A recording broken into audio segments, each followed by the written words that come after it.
welcome to the Geek Link's Assassin's Creed 3 100% sync walkthrough.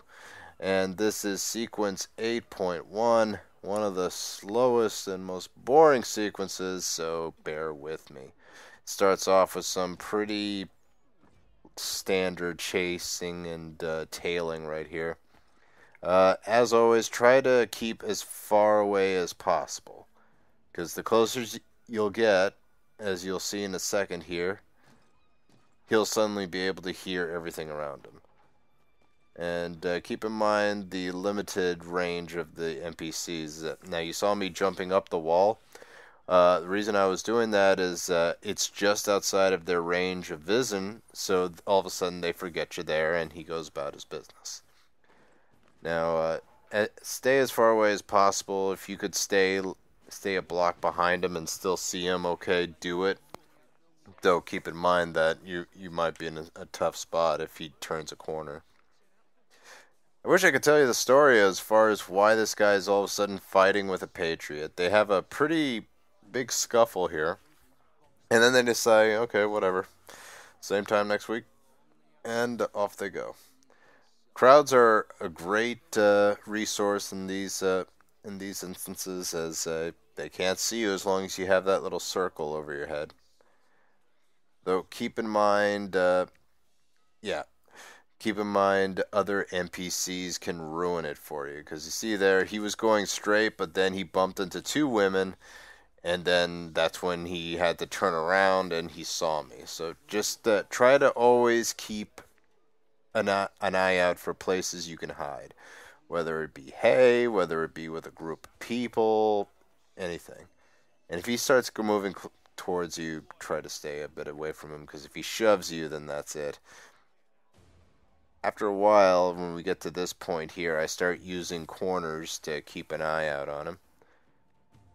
Corners are awesome. You can see him, but he cannot see you. And just make dashes when possible and keep up with him. Like I said, I apologize. This one's kind of a long one. Not much you can do about it because he's just gingerly walking. And you're just following him as he does whatever. Like I said, no one can see you from a corner, so these are the best spots to hide, in my opinion. And he's just, okay, there we go. And, he doesn't care. He'll stay there as long as possible. It's a giant waiting game, you see. And you may have seen that clock show up a few times. Once again, if you lose track of him, then you have 15 seconds to get him and you're in the screen again. Alright, so we're at the first optional objective. Perform a successful static eavesdrop, which is basically just stand there while they talk. Now this one's pretty easy. Just stay at this wall and do your business. The guy walked towards you. A lot of people, like for the first time when I saw this, I freaked out that it was going to start a fight. He really doesn't care. He walks past you. Just stay right there, and congratulations, you finished the first one. Then from here, stick around, as this guy, I guess, has to be sure you're not there eavesdropping, even though you are. And after that, head back and continue following him. Once again, giving him as much distance as you can. And because you'd hate to have to redo any of this stuff. Keep tailing him. He'll be by himself, and in a second, in a few minutes, he'll join up with his friend again. And that's when you'll have to perform the moving static eavesdrop. And, from here, just use everything that you've been shown. Use the wall when possible. That's him off in white in the distance there. Once again, if you're peeking around a corner, he cannot see you. Corners are your friend. Alright, and get to him as soon as possible there.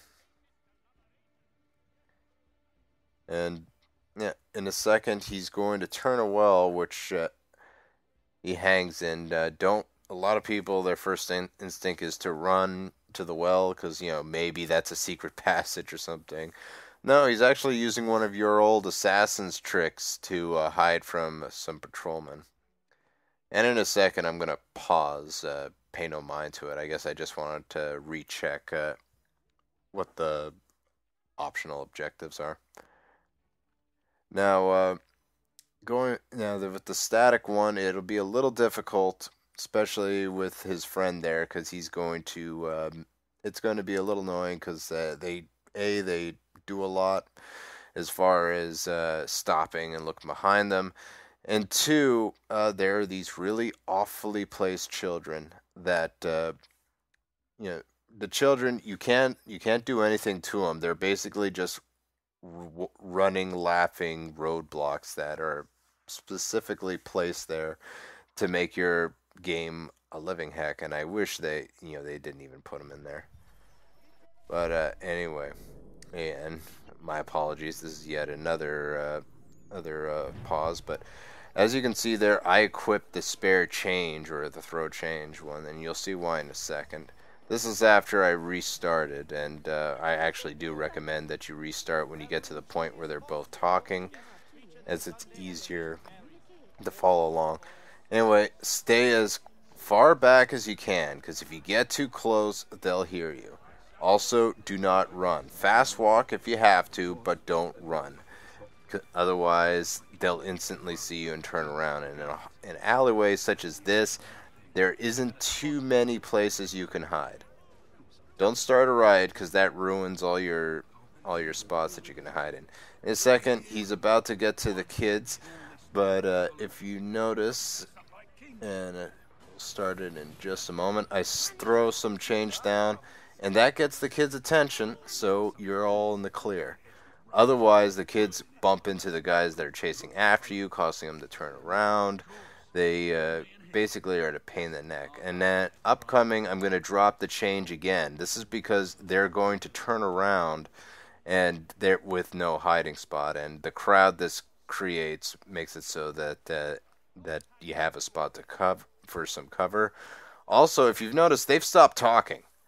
So, which is really unfair because the whole thing should be over. When you throw the change, if somebody bumps into them, that ends the whole conversation and you get your next optional objective. I'm not a fan of that either. It's kind of lame that you have to wait that long when the conversation is well over, but what are you going to do?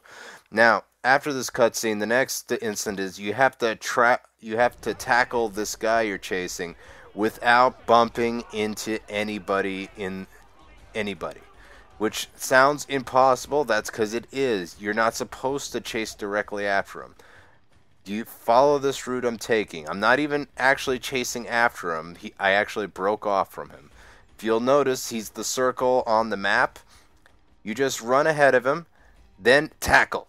Boom. Congratulations. 100% sync. You didn't bump into anybody.